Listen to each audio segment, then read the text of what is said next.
New Carnival LR heading to JP Dokkan.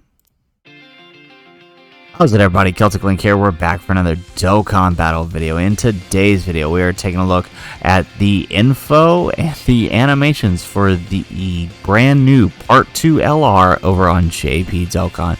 Now, it's really interesting because a lot of people expected there to be a Saiyan Saga unit for the Part 2 for this one, considering the main Dokkan Festival unit was the Int Yamcha, but instead we are getting the LRSTR plan to the Eradicate the Saiyans LRZ fighters.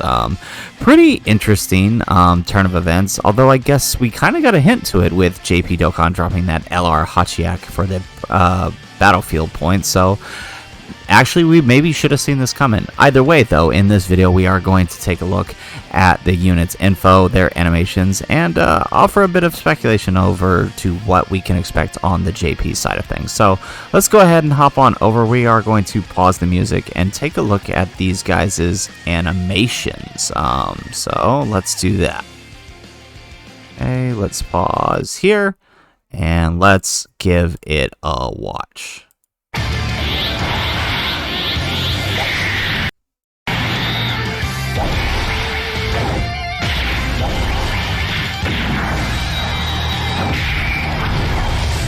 Very nice.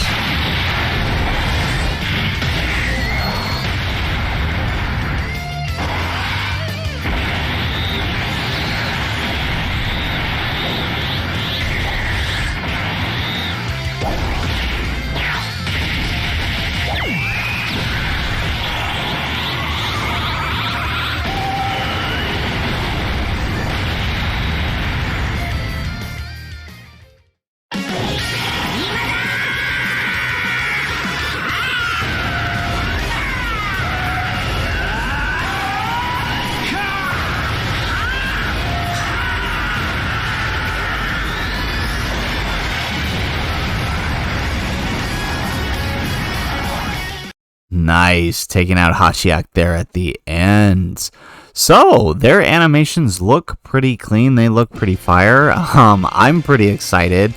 This is definitely an area of Dokkan Battle that hasn't really been explored outside of that crazy free-to-play event, and then a couple of the free-to-play cards from it. But otherwise, they haven't really touched this OVA, so it's really interesting to see it actually getting representation in the form of the Battlefield LR and now this Carnival LR. So let's go ahead, let's hop over to Gresh's page.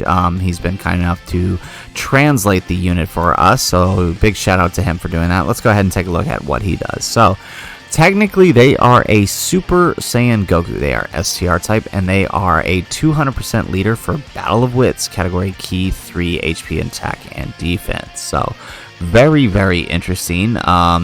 Confirming this is, in fact, a Carnival LR, being that they are a single category 200% lead. So far, the other two Carnival LRs we've gotten, the Cooler and the Goku, have had similar leader skills.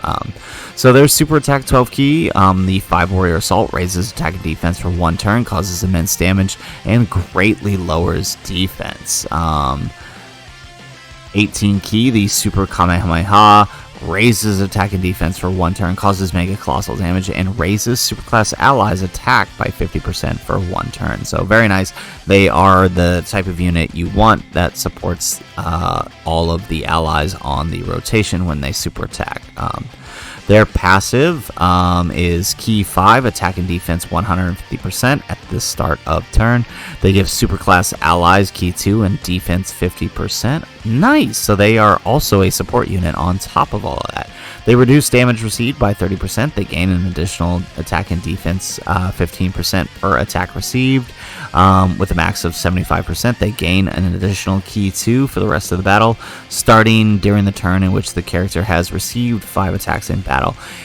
You can reveal the location of enemy super attacks during the character's attacking turn, starting following the turn the character has received 10 attacks in battle. So you get a scouter effect after 10 hits. It'll be kind of hard to pull off, but in longer events shouldn't be an issue.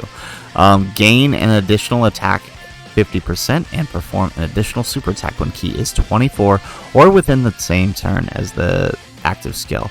So very nice. I like that there you've got the guaranteed additional supers, so provided you can get the 24 key, which looking at the amount of key they give themselves, right? They're getting 5 on their passive, they're getting 2 more from a support puff, they're getting an additional 2 every time after they've received 5 attacks. Getting the 24 key shan't be too hard.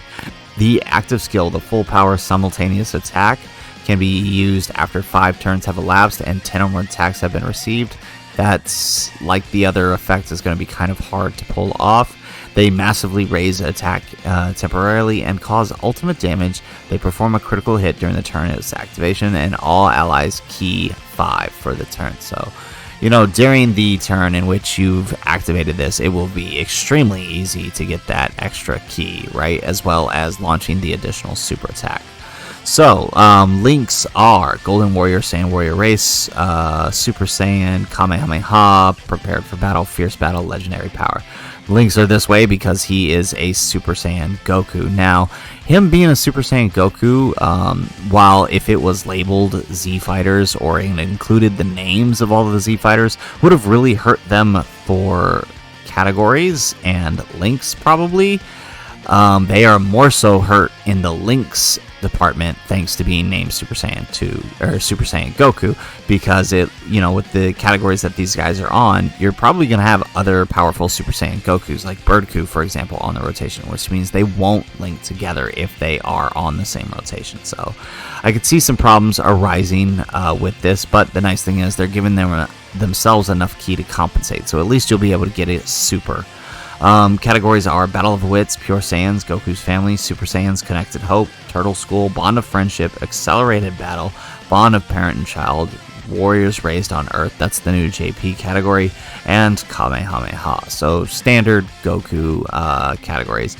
Interesting. I mean, I guess it should be expected, them not being on Movie Heroes. It is an OVA after all, but would have been nice for them to be on Movie Heroes, buff the God's team just a tad bit more. Not that they really needed it, but nonetheless, I would say overall, looking at the passive, looking at what they're doing on their super attack, these guys are good. They're going to be an excellent slot 2 partner next to the Vegeta and Trunks. Vegeta and Trunks can focus on absorbing damage in slot 1, while these guys focus on dishing out the damage in slot 2, as well as buffing whoever your 3rd slot supporter is. So honestly, I can see these guys being very good. Only issue being the links with the other Super Saiyan Gokus you might have on your team. But otherwise, I do see this unit looking pretty darn good. So, that's it for these guys. But the Dokkan Twitter did announce one little sub-easy A here, so I figured we'd take a look at them. The Tech Super Saiyan Goku. So this guy will be receiving an easy A during this celebration. His easy A will,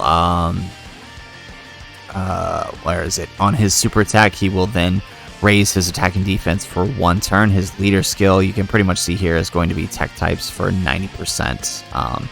Nothing too special. His passive is attack and defense 120%. When performing super attack, he gets key 5, attack and defense 120% as the 3rd attacker in turn. Otherworld Warriors category allies key 2. Otherworld Warriors categories allies attack and defense 12% and chance of evasion and critical hit chance 12% per rainbow key sphere. So if you get 4 rainbows, which is kind of the highest you can get, you'll be looking at what, 48 attack and defense, so not too bad. Honestly, we'd have to see this guy in game, but he could be a decent supporter for the Otherworld Warriors team, right? If you're someone who still hasn't cleared the Otherworld Warriors mission for the Legendary Vegeta event, I could definitely see this guy happen, especially since he is a tech type, and with easy A stats, he should be able to handle the event, but we'll have to see him in game. So pretty much this is everything that has come out with tonight's reveal. I mean, I am pretty excited for this. Like I said, this is an area of Dragon Ball Z that hasn't really been explored in Dokkan, and I am all for it. The only thing I'm curious about, knowing that it is a Carnival LR on Global, we're currently experiencing a double rates Carnival. My question is, with JP, typically they share a double rates at the same time as we do. So will this be a double rates Carnival LR on JP Dokkan? If so, I would almost say it's a must summon, because if speculation is correct, if this is a Carnival LR banner, we should see the return of Goku and Cooler on Metal Cooler, that is, on their banner. And if it's a double rates banner, that is huge for this unit. Now, we won't know until the banners drop, but it's something to consider. And I almost say if you're on JP Dokkan, that makes this a must summon. Global, we will probably be seeing this sometime in February. I believe we'll get Golden Frieza in January, and we'll see these guys possibly as a double rates, a la the Gohan and Trunks from last year, in February. But those are just my thoughts, just my prediction. I could be way off on that. You know, let me know in the comments down below what you think, if I'm off or if you guys think it's the pattern may hold. So, anyways, guys, that's the video. If you like the video, make sure you hit that like button and subscribe to the channel if you have not already. And in the comments down below, like I said, let me know if you think I'm onto something with this Carnival LR being a double rates banner. And let me know, what do you think of plan to eradicate the Saiyans being represented in Dokkan in this manner? Let me know your thoughts in the comments down below. Otherwise, guys, as always, thanks for watching, and aloha.